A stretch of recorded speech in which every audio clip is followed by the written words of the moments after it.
Well, today I have to deliver. I'm at the post office in Waterloo, Iowa right now. I got a drop here. And then I have to go to Des Moines to the main post office downtown and get rid of the rest of the stuff on here. Then I got to go to the terminal in Fort Dodge. And I'm going to meet with the safety department today. I want to talk to them about this Bendix system on this truck. And I got a feeling I'm probably just going to tell them I quit and rent a car and drive home. I can't take it anymore, this beeping, this constant beeping, 11 hours a day, beep, beep, beep, beep, every time a car gets in front of me, and you can't keep traffic from getting in front of you, it's impossible. And the slamming on the brakes. When it thinks you're going to have a collision and it doesn't think I'm looking out the windshield, it'll automatically slam on the brakes for you. Can't take it anymore. Just almost jackknifed in Denver about 3 weeks ago or something like that in the snow. There was nobody in front of me or around me anywhere. Boom, slams on the brakes. And I think what happened was the radar unit on the front picked up. I watched the video. I had the video camera, my dash cam video, and I think the radar picked up the overpass I was going under, because that was the only thing in the picture or in the video. And boom, it locked up them brakes, and my trailer started to go sideways. If there had been a car beside me, it would have hit him. And then when it released and I accelerated, it straightened out. Fortunately, I had a heavy load. I was about 40,000 pounds. If I'd have had an empty trailer, I think that'd have been it. I would have probably jackknifed right there in the middle of the highway. And boy, I just blew my stack. And I let the expletives fly and everything. And then I posted that video on the Decker Facebook page. Of course, they got all jacked out of shape because I was everything I said about it and what a garbage system it is, and yelling at them people in safety about it and everything else. So they took it down. They asked me, the moderator asked me if he could take it down. Well, mainly because of my language. And I said, yeah, I don't care. You're the moderator. Take it down if you want. I couldn't care less.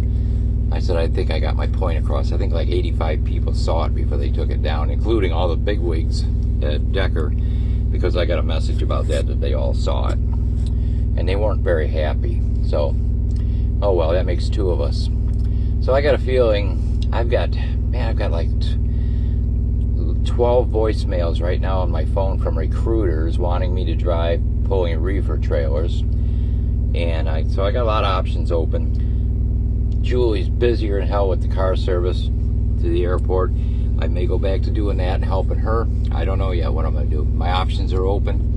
I'll play it by ear, but I'm definitely going to, I think I'm going to end up probably telling them today that, I'm done, and rent a car at Enterprise and drive home, clean this truck out and drive home. I can't take it. I've had it. The micromanaging, it's just the nitpicking, all the little nitpicking crap, it just gets on my nerves. Just leave me alone. Let me do my job. That's all I want. I've put 95,000 miles on this truck in 8 months. 95,000. I don't know how many hundreds of loads I've delivered. 2 of them were late. One was because of a snowstorm in Wyoming. The second one because I hit a deer, and it took Peterbilt 30 hours to get a replacement headlight assembly for my truck. And I sat there at the dealership for 30 hours. So those are the only 2 loads I've ever had that were late. And I've never refused a single load they've given me. I take everything they give me. So I don't whine and cry like some of these guys. Oh, I want to be home. I got to be home more often. I want to be home. That's how I'm out here. If you're going to be an over-the-road truck driver, you can't be home. You can't do both. That's that simple. If you want to be home all the time, maybe you chose the wrong career. That's the way I look at it. And I tell them guys, you're in the wrong business if you want to be home all the time, sitting on your couch. So we'll see what happens this afternoon. I'll be meeting with them when I get empty in Des Moines. I'm going up to Fort Dodge. This trailer, it's got light problems. I'm going to drop this trailer and get rid of it. I don't know what's going on with it. Turn signals weren't working. Now the one is, but the other one's not. The taillights were out completely. The lights were out. But I got that fixed. Sometimes those prongs on the plug, you got to spread them apart a little bit with your knife so they make a better contact. So I got the lights working, the main lights, but my right turn signal does not work. My left one does. So I don't know what's going on with it, but I'm going to drop it in the yard and let them deal with it. So we'll see what happens. I'll keep you posted.